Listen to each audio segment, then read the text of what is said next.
Assalamualaikum warahmatullahi wabarakatuh. Perkenalkan, nama saya Muhammad Ridho Anugrah dengan NIM L1A120001. Dalam video ini saya akan menyampaikan tentang materi pengelolaan bisnis. Mata kuliah tentang kewirausahaan kehutanan dengan dosen pengampu Dr. Fors Bambang Irawan, SP, MSc, IPO. Langsung saja kita ke materinya. Pengelolaan bisnis. Pengelolaan atau manajemen, secara etimologi, kata manajemen diambil dari bahasa Prancis kuno, yaitu manajemen, yang artinya adalah seni dalam mengatur dan melaksanakan. Manajemen dapat juga didefinisikan sebagai upaya perencanaan, pengkoordinasian, pengorganisasian, dan pengontrolan sumber daya untuk mencapai sasaran secara efisien dan efektif. Unsur-unsur manajemen antara lain ada manusia, uang, material, mesin, metode, pasar. Di samping alasan di atas, manajemen termasuk sebagai ilmu karena memenuhi syarat. Syarat sebagai ilmu yaitu tersusun secara sistematis dan teratur, objektif, rasional sehingga dapat dipelajari. C. Menggunakan metode ilmiah. D. Menggunakan prinsip-prinsip tertentu. E. Dapat dijadikan suatu teori. Sarina 2017. Berikut tingkatan manajemen. 1. Yang paling atas ada top manajemen. Yang di pertengahan ada middle management, di bawahnya first line management, dan yang paling dasar ada operative management or operating employees.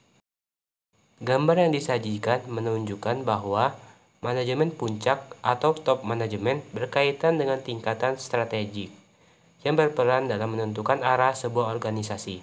Karena itu, peran yang dapat dijalankan meliputi 1. Figurehead, 2. Pimpinan organisasi, 3. Penghubung keluarga organisasi, 4. Juru bicara baik ke dalam maupun keluar organisasi, 5. Wirausahawan, 6. Pengalokasi sumber daya, 7. Perunding. Untuk manajemen tingkat menengah berkaitan dengan tingkatan manajerial. Tingkatan ini dapat dikelompokkan menjadi dua, yaitu 1. Middle management, misalnya manajer. 2. First line management, misalnya supervisor. Adapun tugas-tugas manajemen menengah ini antara lain 1. Penciptaan keselamatan kerja dan kondisi dan cara kerja yang baik. 2. Mendorong terjadinya kerjasama dengan baik dengan bawahan maupun atasan. 3. Mempertahankan secara konsisten kebijaksanaan, prosedur, dan peraturan perusahaan. 4. Mencegah terjadinya pemborosan tenaga kerja, baik itu mesin, material, dan uang. 5. Memberikan informasi secara lengkap kepada atasan. 6. Penempatan tenaga kerja berdasarkan uraian kerja dan spesifikasinya. 7. Mencari metode kerja yang lebih baik. 8. Menjaga disiplin kerja dan motivasi kerja dan menciptakan lingkungan kerja yang harmonis. 9. Melakukan pengembangan diri bawahan. 10. Bertanggung jawab terhadap pelaksanaan kerja yang dibebankan manajemen tingkat pertama. Fungsi manajemen antara lain 1. Perencanaan, 2. Pengorganisasian, 3. Pergerakan, 4. Pengawasan, dan yang terakhir kepemimpinan. Unsur-unsur organisasi berikut ini adalah unsur-unsur organisasi secara umum. 1. Personil, 2. Kerjasama, 3. Tujuan bersama, 4. Peralatan, 5. Lingkungan, dan 6. Sumber daya alam. Tujuan organisasi secara umum dibagi menjadi 3, di antaranya 1. Tujuan organisasi jangka pendek, 2. Tujuan organisasi jangka menengah, 3. Tujuan organisasi jangka panjang. Beberapa ciri organisasi diantaranya adalah 1. Terdiri dari sekelompok orang, 2. Memiliki tujuan, 3. Saling bekerja sama, 4. Adanya peraturan, dan 5. Pembagian tugas dan tanggung jawab. Bentuk-bentuk organisasi antara lain 1. Organisasi politik. 2. Organisasi sosial. 3. Organisasi olahraga. 4. Organisasi agama. 5. Organisasi pemuda. 6. Organisasi mahasiswa. Kata bisnis berasal dari bahasa Inggris, yaitu business, yang artinya kesibukan. Dalam konteks sederhana, yang dimaksud dengan kesibukan adalah melakukan suatu aktivitas atau pekerjaan yang memberikan keuntungan pada seseorang. Pengertian bisnis menurut Hodges and Kapur.